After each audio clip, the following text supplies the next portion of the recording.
Okay, if you have a copy of the scriptures, Matthew chapter 5, we are jumping in. Matthew chapter 5, we're going to read, verse 31 through verse 37. And I do believe these sections go together. I'm not just putting two together for the sake of time or anything like that. So your Bible might have different subtitles. That's okay. It has been said, anyone who divorces his wife must give her a certificate of divorce. But I tell you, remember this is Jesus' common formula, you've heard, but I say. But I tell you that anyone who divorces his wife, except for sexual immorality, makes her the victim of adultery, and anyone who marries a divorced woman commits adultery. Again, you've heard that it was said to the people long ago, do not break your oath, but fulfill to the Lord the vows you have made. But I tell you, do not swear an oath at all, either by heaven, for it's God's throne, or by earth, for it's his footstool, or by Jerusalem, for it is the city of the great king. And do not swear by your head, for you cannot even make one hair white or black. All you need to say is simply yes or no. Anything beyond this comes from the evil one. Word of God for the people of God. What do we do with this? Well, Jesus clearly is talking about divorce as a presenting problem, but he's talking about it in a very contextual way. So we need to understand that. Specifically, he is quoting from Deuteronomy chapter 24, verse 1. So in our first two sort of meat and bones portions of this Sermon on the Mount series, where we talked about murder and adultery, those were what we call from the Decalogue, right? I've taught you a big word right now. That's like a big theology word. Do you know what the easy word for that is? The 10 Commandments, right? So now you've got a big word to use sometime, right? So the 10 Commandments, kind of the big deal, right? Now we're getting into the minutia of Deuteronomy where things are being fleshed out and where things at some level are a little less clear. So Jesus is saying, you've heard it said that if anyone is getting a divorce, he's to give his wife a certificate of divorce. Well, this is what Deuteronomy 24, verse 1 says. It says, if a man marries a woman who becomes displeasing to him, now listen, let this revolt you if you want to. I'm not going to make, I'm going to help you understand it in a second, but this ought to not sit well with you when you read it, okay?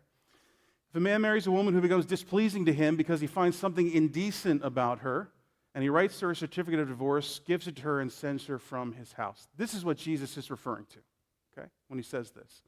So he's not pointing back to a thou shalt not. He's pointing back to a scenario, right? A causistic law, not an apodictic law, as it were, right? Enough big words for today. Meaning, a causistic meaning, if this happens, then what? Kind of reality. And this was really hard to understand, not just in 2024, but in the first century world of Jesus and in the times before. Because if I actually put it up on Hebrew here for it, and if we all read Hebrew as our native language, that's what it was originally written in, it would be actually even harder to attempt to understand. Because the word that says indecent is the word naked. And it could be used physically or it could be used of exposed. Right? And so there was ongoing debate about, well, is this a sexual thing? Or is this just something about someone who's exposed that the husband no longer likes?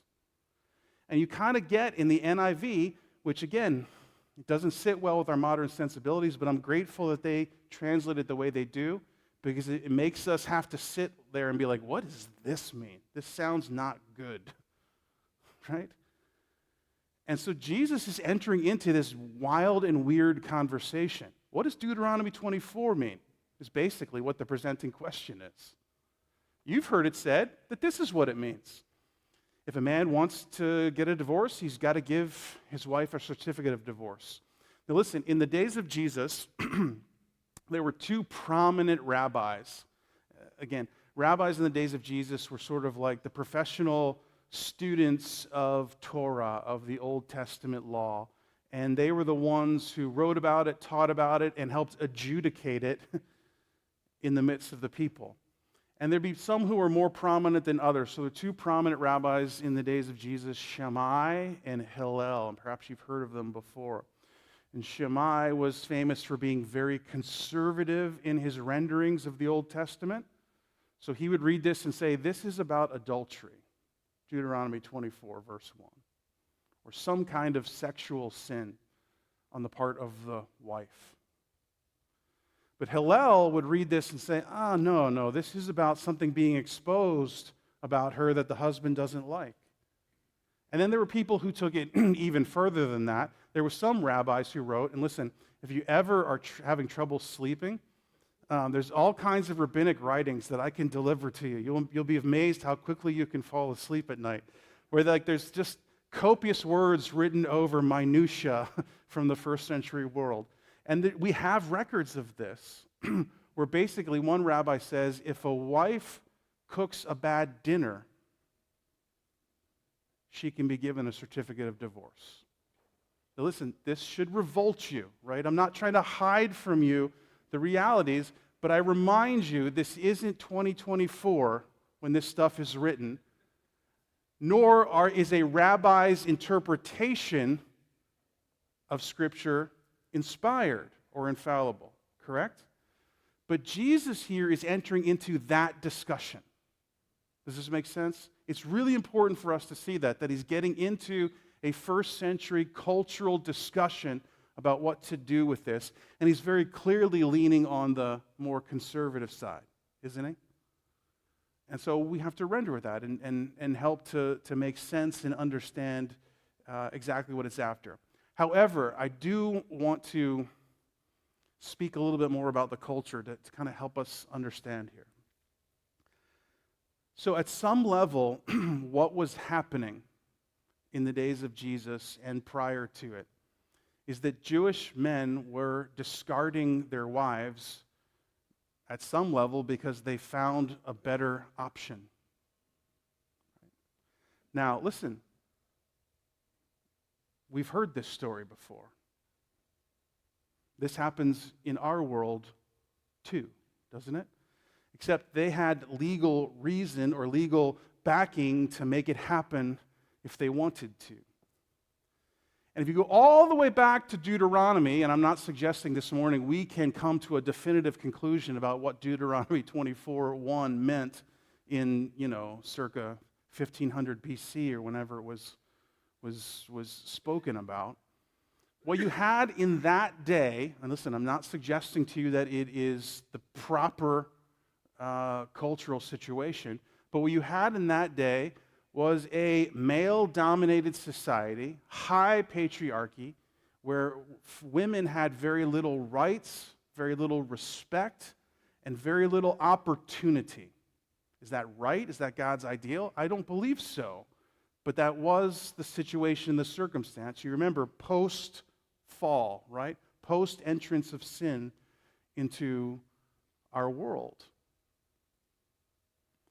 And so, in essence, what is happening here in the divorce codes is God is protecting women from men. And you might say, well, how does this make any sense? He's at some level saying you can move on. Well, maybe, we don't know exactly, but what he is saying is you must give her a certificate of divorce. And the whole reason that's important was because in that society, if a woman didn't have that, she had no opportunity then to go on and further her life. She still found herself dependent upon this carousing, disgusting lump of a man who held authority over her. In essence, he's releasing that authority and enabling her to reconnect to another man, be provided for, have a future. Listen, some of this language as a female, you're sitting here going, be provided for, have a future. I get it. I'm not trying to force 1500 BC on us in 2024. I'm helping to situate this whole discussion in the realms in which it actually happened to make sense of it. And so what's going on here was a man could, in essence, at some level, societally speaking, trade in his wife for someone else, not give her a certificate of divorce, and then she is left in complete sense of hopelessness or destruction. And so the whole impetus, if you can get there, of these law codes back then was to protect the weak. Does that make sense? Even though it feels like at some level it's empowering the powerful. And that's a problem. We've got to wrestle that through. But I want to suggest to you that this is some of the underlying reality that Jesus is actually intending to get to and deal with in his treatment of this situation. So Jesus says, listen, no, you can't just say dinner was bad, and you can't just say I've found someone else who I like better, or I just discovered this about you and I'm no longer interested in that. Jesus says, no, it's about, he uses the word porneia in the Greek, right? It's a sexual immorality, it's translated, but we really struggle to know how to translate that word well. It's some kind of sexual deviance or immorality of some kind. It's informative that he doesn't use the word adultery because that's already been used in the context right before. It's a broader word than adultery. It's what I want to suggest to you. And so we need to be very careful not just to limit ourselves when we're thinking about that. But at the core, what Jesus, I think, is really speaking about is the issue of love and faithfulness. Because all throughout the Scriptures, in a human married relationship and in a divine to his people relationship, that is God to us relationship, it has all sort of been wrapped up in this imagery of marriage and of fidelity.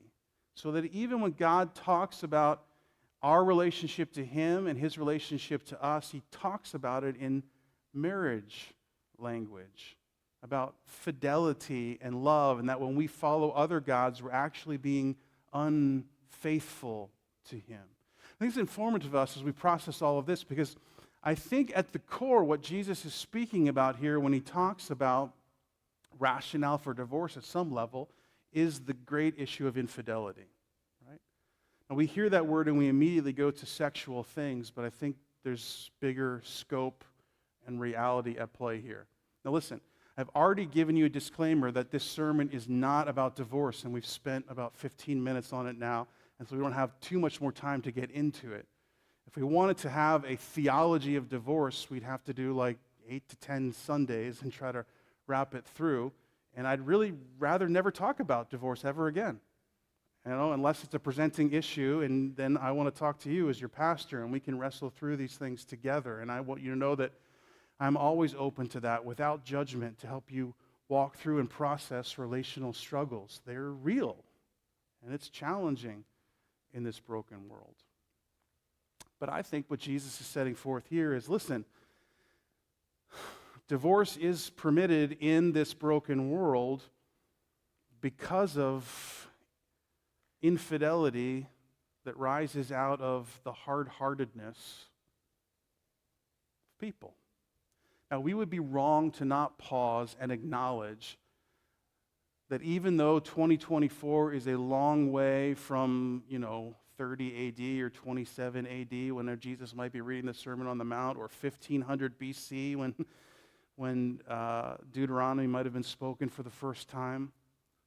In our world, men still hold a certain position of power, and there still is a very real reality of misogynistic thought and behavior and attitudes in our culture, and all of that would be rightly addressed by thinking through what Jesus is talking about in these statements. But we also need to widen the scope even further. Because I think while Jesus is very clearly speaking to men in a cultural situation, especially in the Sermon on the Mount, He's actually speaking to everyone. And so I want us all to have ears to hear and eyes to see. So a couple of things then to kind of wrap up this whole conversation about divorce. And these come from this passage, but other places in the scriptures. And again, we can have conversation about this in other places and other times if that would be helpful to you. The first thing we need to know is that God has a very intentional design for marriage. One man, one woman for all of life. That is God's intention and design. There's no getting away from that. Right? There's no reconstructing that. That's his intention and his design. And it's important because part of the reason marriage exists is to bear witness to God's heart for his created people.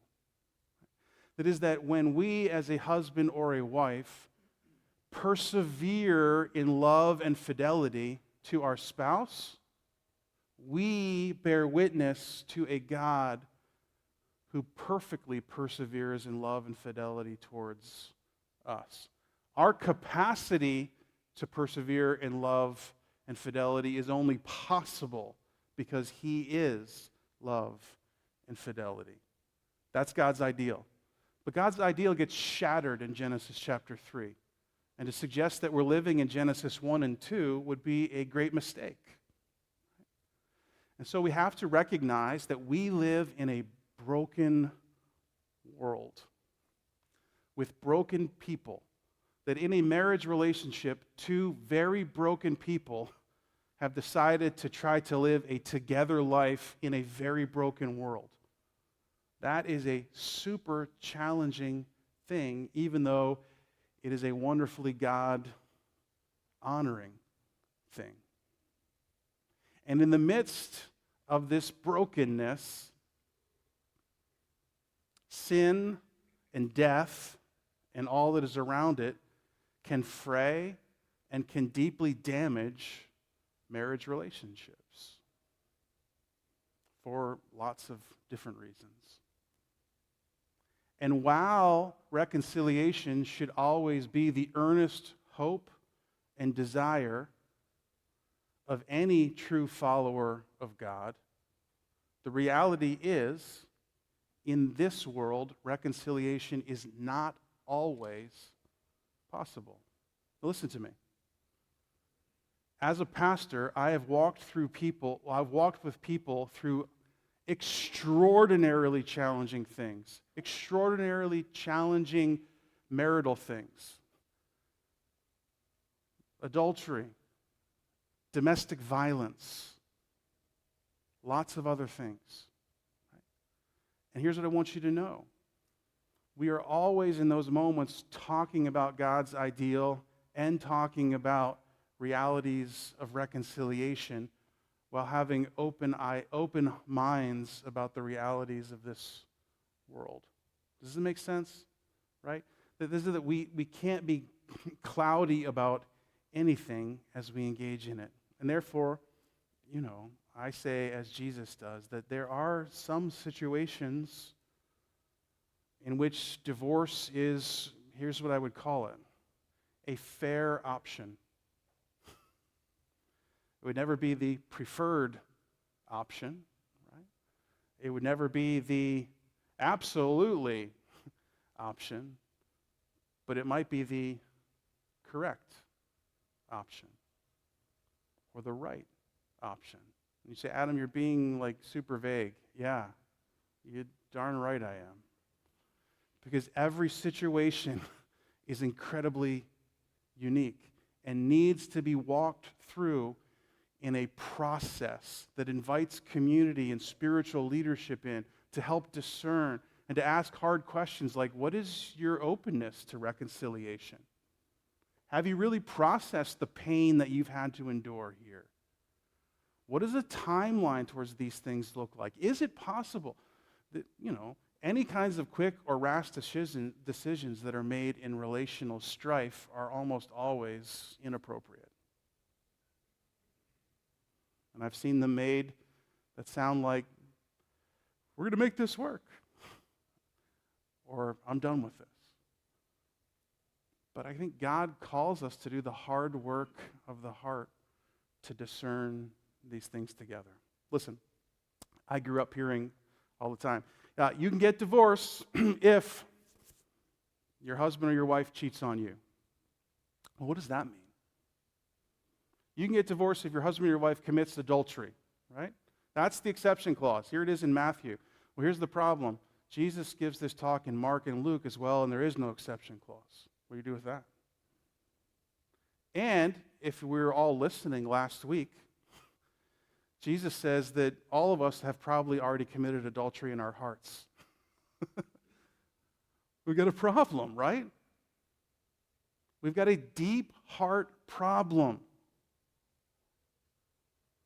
that at some level brings us all under conviction.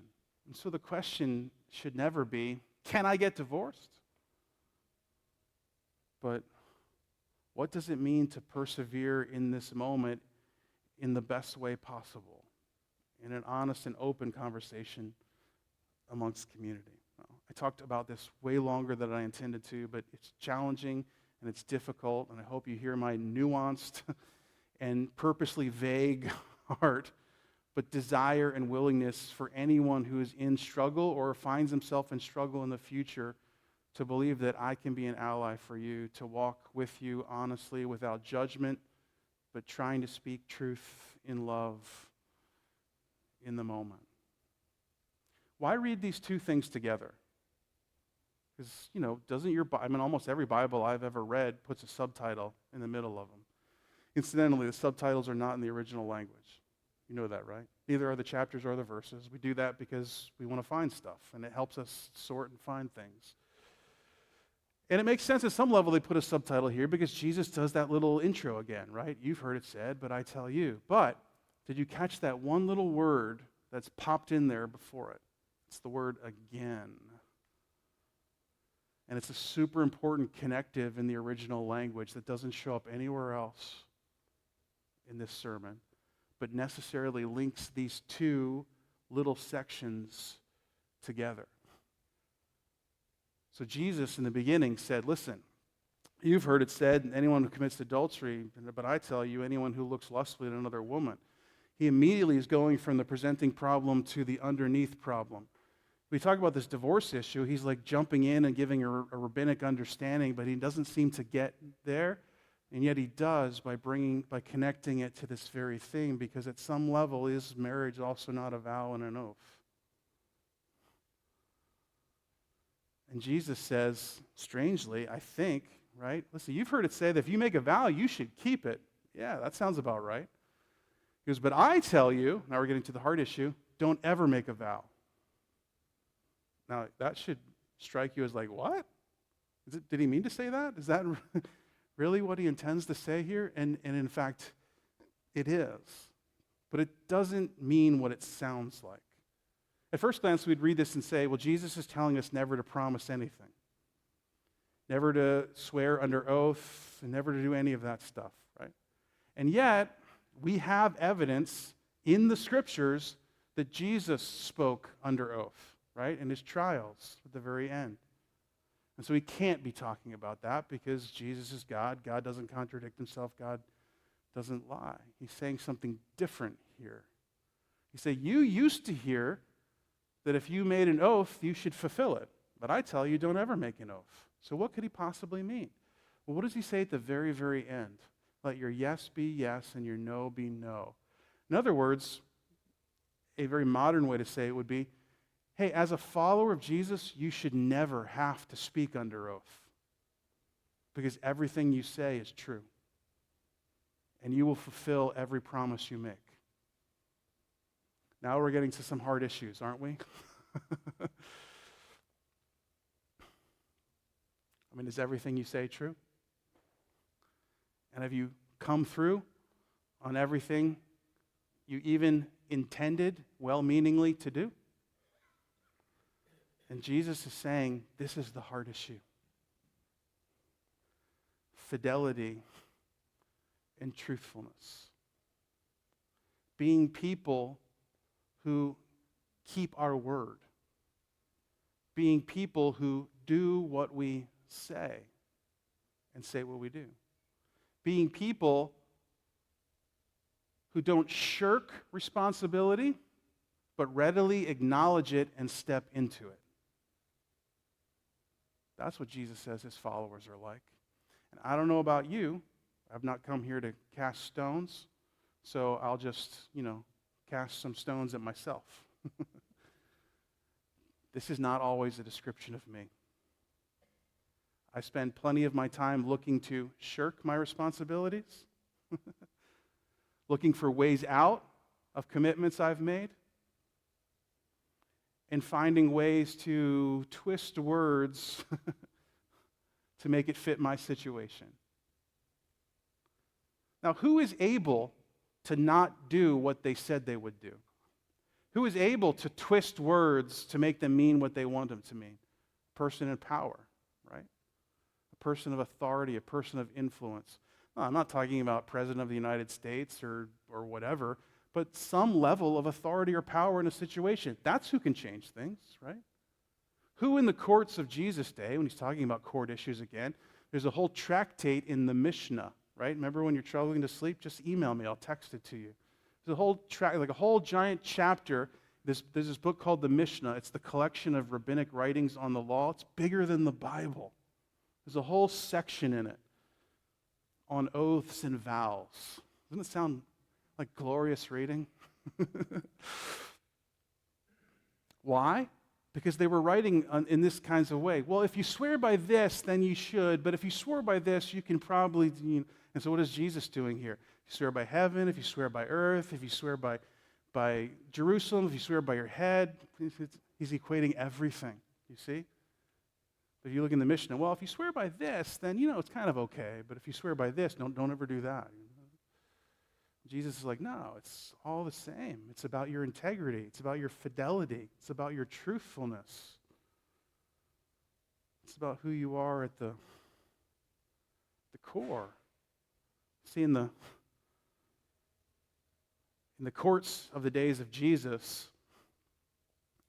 the people who got taken advantage of were the poor and the weak. And hear me well, I don't mean it to be demeaning in 2024, but in the world of Jesus, the women.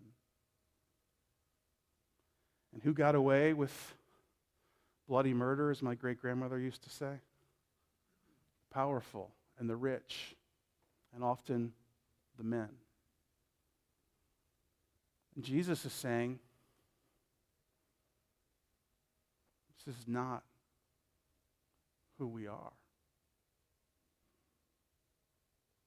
We should be people that when we speak, it's as if we put our hand on a Bible, left hand on a Bible, and raised our right hand, and the whole world will say, well, he said it, and therefore it's going to happen. Could you imagine? Jesus is saying that's the ethos of my people. The presenting problem is divorce, but the real problem is a heart that is bent towards infidelity. In all places, not just in serious or even marital relationships. And what moves us towards infidelity? What moves us to want to bend the truth? What moves us to not want to do the things that we said we would do? Or, there's some things that I know I'm supposed to do, and I never say that I know I'm supposed to do them because I really don't want to do them, but I know I'm supposed to do them, right? What makes us function that way? It's what's best for us, right? Because watching the Eagles game this afternoon's a whole lot better than, serving my wife, doing this other thing, or twisting the truth on my reports for work is a whole lot easier than putting in the extra time finishing my call list or whatever it might be. It's about a kingdom for me, not a kingdom for God. And Jesus says it pretty clearly, right? He says, listen, let your yes be yes and your no be no. Anything other than that, in the original language, actually says, is of evil.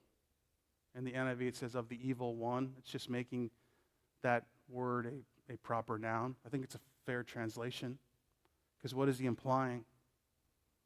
That the source of this, there is a source to this, right? And where elsewhere in scriptures do we hear about the source of lying and deceit and infidelity? It always points to the devil and to Satan, right? The father of lies. And so as we wrestle through, what does it mean to build on a good foundation? What does it mean to build well on a good foundation? Jesus is once again asking us heart-level questions. Is your life characterized by deceit, lack of integrity, infidelity, a shirking of God-given responsibilities? That's the resume of the devil.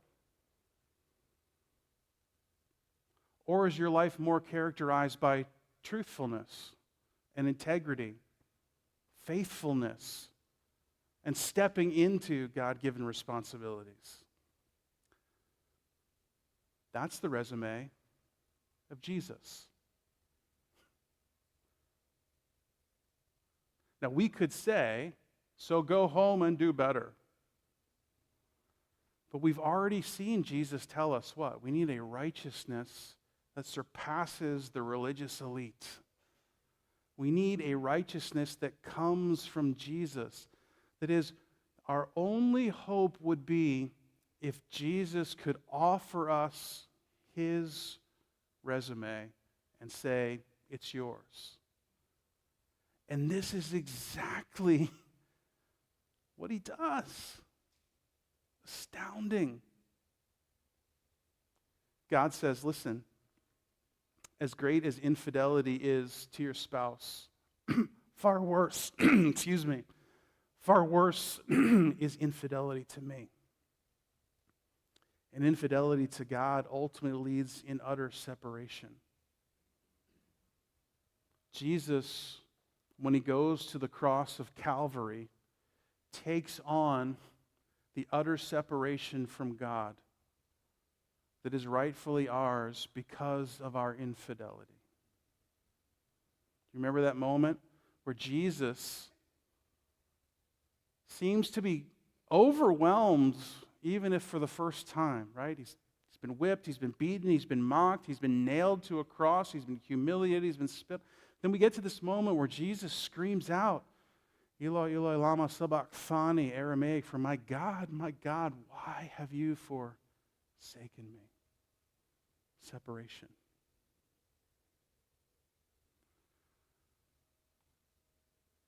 But in his resurrection, sin and death are ultimately defeated.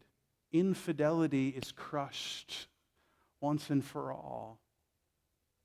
And new creation life through the power of the Spirit is made possible for anyone who is joined to Jesus. He offers you his resume. An infidelity problem is a gospel problem. And Jesus is offering us all that we need. And when we step into that identity and allow the Spirit to transform us, we are made new. We are marked by the love and the faithfulness of God. Our hard-hearted heart that wants for us, that has unsubdued desires and passions, that is strewn towards anger, even to demean and devalue others, is enlivened and made new and is bent afresh in a Genesis 1 and 2 way towards our God and towards each other.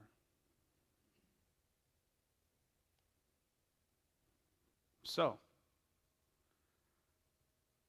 what are you building with? What are you building on? What needs to shift?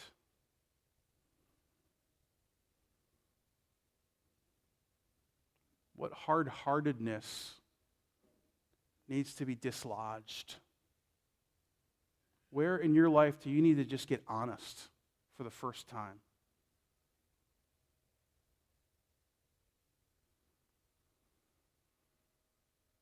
Where is there opportunity for grace and for reconciliation? What would it look like to persevere in love and fidelity? Jesus says what? You are the salt of the earth. You are the light of the world. What does salt and light look like? A whole group of people who, when they speak, everyone believes them because they're truth tellers. A whole group of people who aren't shirking responsibilities but are stepping into their God-given calling in this world. A whole group of people whose life is characterized by fidelity in their marriage and in all of their relationships. Could you imagine if this was true of Christians in 2024? Salt and light. It's not about trying harder. It's about going deeper in the love and fidelity of God. You are salt. You are light. God has given us this calling. Will you pray with me?